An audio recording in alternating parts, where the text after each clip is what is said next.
Saham bagus, saham bagus, saham saham saham saham bagus, saham bagus. Ini Anda pakai benar saham bagus. Assalamualaikum warahmatullahi wabarakatuh. Jumpa lagi dengan saya Yunus, redaktur pelaksana di sahambagus.co.id di podcast Gosip Pasar. Nah, jumpa lagi dengan Pak Yai. Apa kabar Pak Yai? Sehat Pak Yai ya? Alhamdulillah sehat. ya. Menuju Mantap Natal ini. dan tahun baru. Ya, Natal kemarin, tahun baru, pekan depan ya Pak Yai kita. Ya. Siap. Nah ini di pekan keempat Desember nih Pak Yai, fenomenanya yang yang kemarin itu adalah saham-saham emiten perkapalan tuh banyak yang terbang Pak Yai. Apa sebabnya?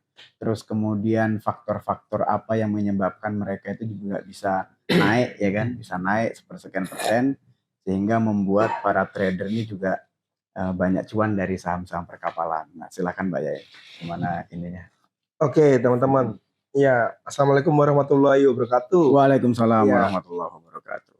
Semoga tahun baru tahun ini nasib Anda sudah berubah ya, terutama Amin. buat RDN yang sego Indomie sudah meningkat jadi sego rendang kayak gitu, sego soto dan segala macam ya.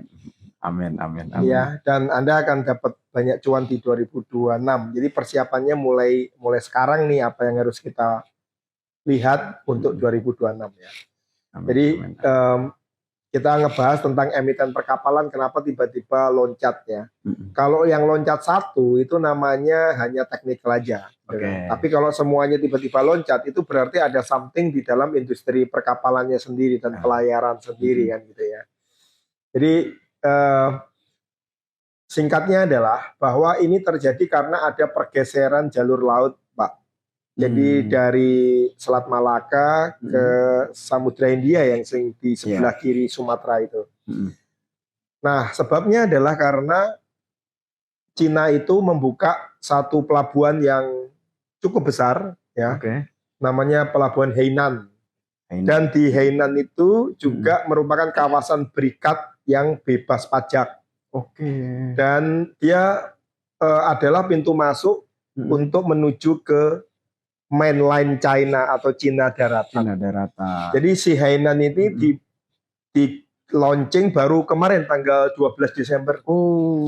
Oleh karena itu kemudian tiba-tiba meloncat semua harganya. Karena apa? Karena sekarang kapal-kapal itu tidak perlu bersandar di Singapura untuk bisa menuju ke mainland China.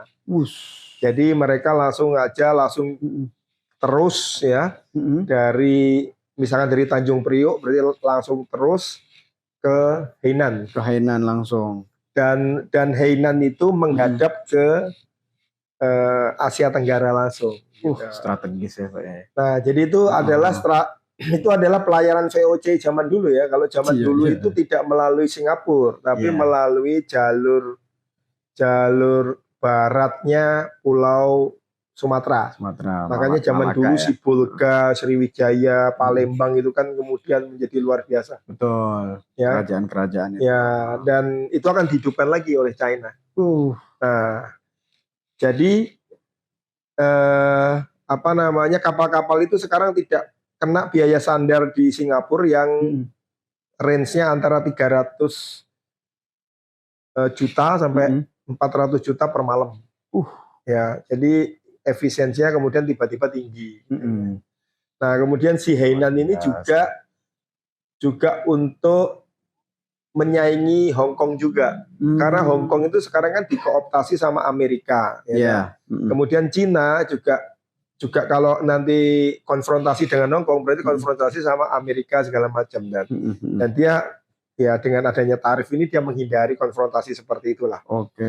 Nah, jadi dia strateginya adalah bagaimana mematikan Hong Kong dan Singapura dengan Hainan ini. Luar biasa. Gitu. Nah, oleh karena itu sekarang kapal-kapal kita, kapal pengangkut sawit, kapal oil and gas segala macam itu bisa langsung ke Hainan tanpa perlu lewat dari Singapura. Seperti itu. Luar biasa. Kemudian dari perang tarif China dan Amerika itu salah satunya adalah Amerika melarang untuk bersandar kapal-kapal berbendera Cina. Ya, kapal-kapal yang berbendera Cina nggak boleh bawa barang masuk Amerika kan. Iya, betul. Otomatis kemudian mereka menggunakan kapal-kapal non bendera Cina. Ya, Salah satunya adalah Indonesia. Indonesia. Ya toh? Oleh karena itu sekarang pemilik-pemilik kapal ini dari yang berbendera Indonesia itu lagi laris karena Oke. dikontrak oleh China untuk ngirim barang ke Amerika dan ke Eropa. Ya, dan nggak kena barrier lain ya.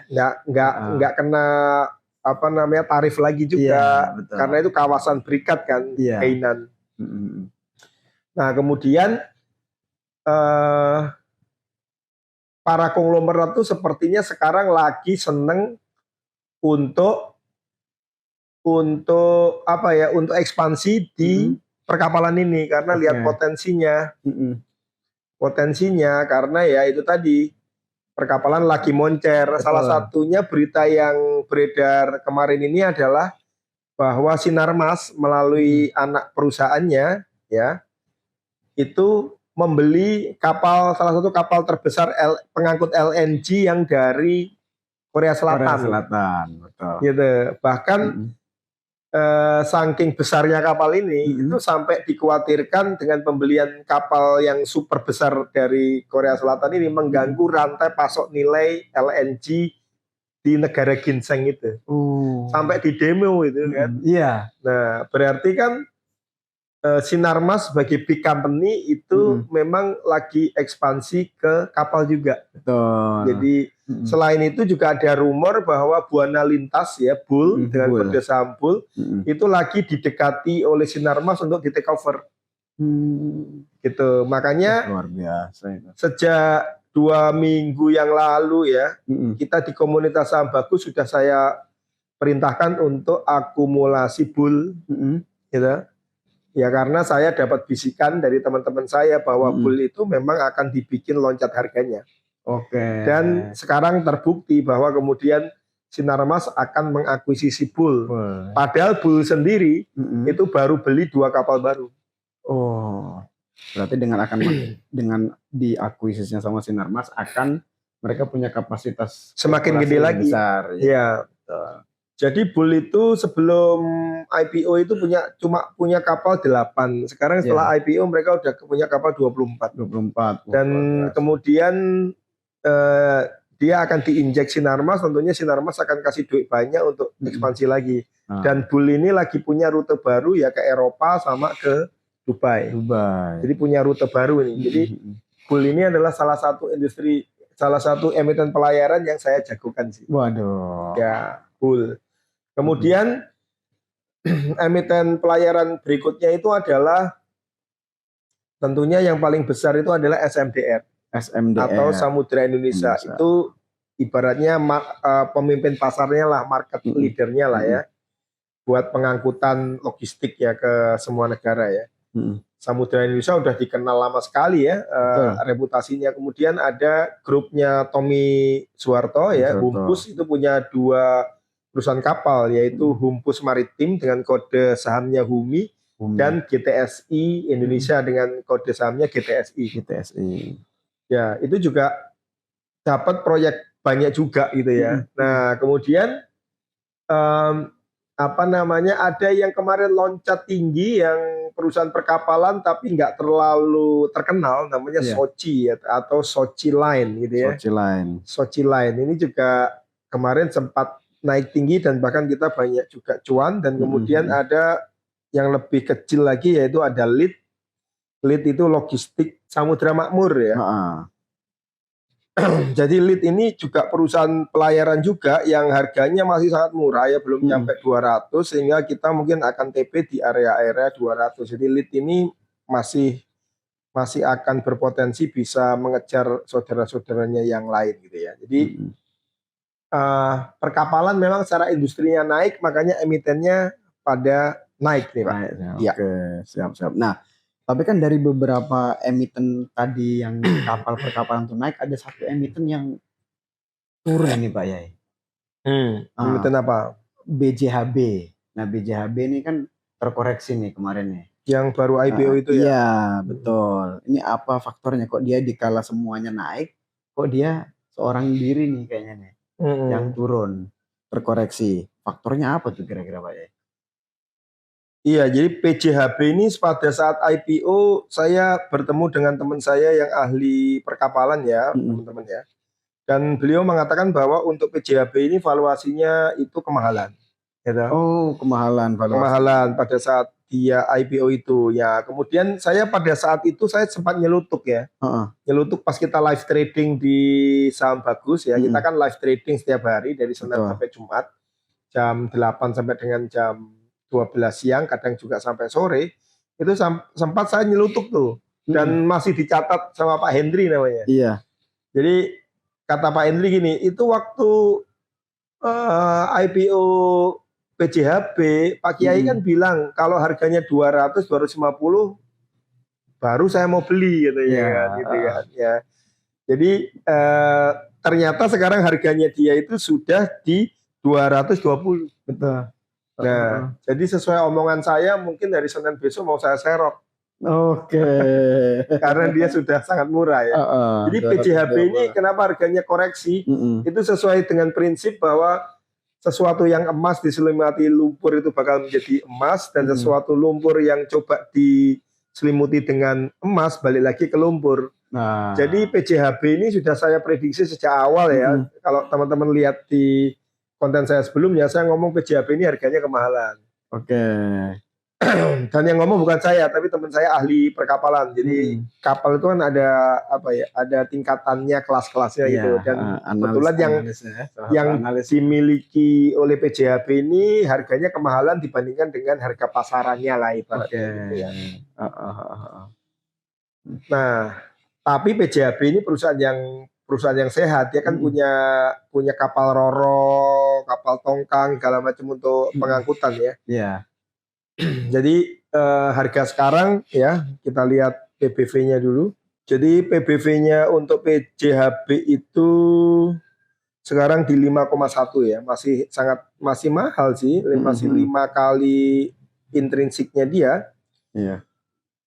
Dengan PER yang 24,58 kali ya. Nah, jadi mungkin kita cicil aja. Siapa tahu 220 ini masih bisa turun ke area 100 gitu loh ya. Oke. Jadi kita cicil karena kita tidak pernah tahu bottomnya ada di mana ya. Karena dia baru IPO, jadi kita nggak pernah tahu bottomnya ada di mana. Gitu. Nah, bagi kamu-kamu yang mau agak santai, punya uangnya juga lebih dingin, ya, tapi Anda bisa menikmati cuan yang lumayan, mungkin Anda bisa mulai mencicil PJHB. Oke. Ya.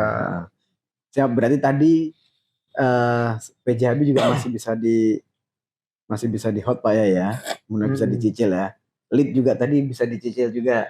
Lead bisa dicicil sampai 200. Oke, terus Bull juga bisa dicicil. Target saya sih 500, setelah 500 nanti ke 700 ke 1000. Ke 1000. Ya, target saya ya. Iya. Kalau GTSI atau kalau Sochi sekarang udah agak tinggi ya, udah hampir di 500 sebenarnya. Ketika kemarin itu di bawah 400 itu area support dia yang bagus ya. Mungkin ditunggu dulu turun di 400 dulu baru nanti akan naik. Kemudian Humi dan GTS ini ada yang menarik, yaitu dia itu selalu punya resisten di angka yang sama, itu 170. 170. Jadi sekarang sudah di 206. Nah, jadi akan lebih bagus kalau Humi sama GTS ini Anda tunggu koreksi mungkin di bawah 200. Oke. Ya, siapa tahu bisa balik ke supportnya dia 170, tapi kalau enggak ya mungkin area buy-nya antara 180 sampai 200 mungkin sih oke. Ya, GTSI mungkin bisa di bawah 200 karena sekarang udah 244. Udah 244. Kemarin sempat digoreng melaju kenceng sekali. Oke. Gitu. Nah, itulah kira-kira saham-saham perkapalan yang layak Anda koleksi ya, Anda koleksi, dikumpulkan, dicicil untuk kemudian bisa menikmati cuannya di tahun depan, Pak ya. Ya, tahun depan juga kemungkinan pengiriman komoditas batu bara, nikel, kemudian oil and gas mungkin juga masih akan terus berlanjut ya. Dan si emiten perkapalan ini masih akan menikmati manisnya order-order yang melimpah dari China, karena itu tadi bahwa kapal bendera Cina itu nggak bisa berlabuh ke Eropa dan Amerika. Dan tentunya ini blessing in disguise ya buat para emiten Yes. Indonesia. Yes, betul ya. Oke. Oleh karena itu Sinarmas kemudian bergerak membeli kapal-kapal besar, bahkan akan mengakuisisi Bull. Nah, meskipun Bull itu kemarin juga tidak mengiyakan ataupun tidak membantah. Nah, jadi oke. dia bilang bahwa ya itu masih dalam perkembangan pembicaraan and so on. Tapi pengalaman saya kejadian seperti ini biasanya akan terwujud, dan ketika terwujud itu sudah selling on news, artinya sudah telat kita beli karena langsung bergerak. Iya. Jadi kalau menurut saya Bull itu, kalau saya sudah mulai akumulasi, ya sudah mulai akumulasi, takutnya berita Sinarmas beli atau akuisisi Bull ini beneran akan terjadi dan kamu ketinggalan. Nah, itu makanya stay tune terus ini Pak ya. Yes. Stay tune terus di Gosip Pasar sahambagus.co.id. Oke, terima kasih Pak Ye atas ulasannya tentang saham-saham perkapalan. Cuan terus Investor Retail Indonesia. Saham bagus, saham bagus, saham bagus, saham bagus. Di sini ada pakai beton. Saham bagus, saham bagus, saham bagus, saham bagus. Di sini ada pakai beton. Di sini ada Pak Angki sebagai mentor, seringnya ngomongnya bokor. Blok saat anggotanya amsyong, Nabi Khidir saat ditanya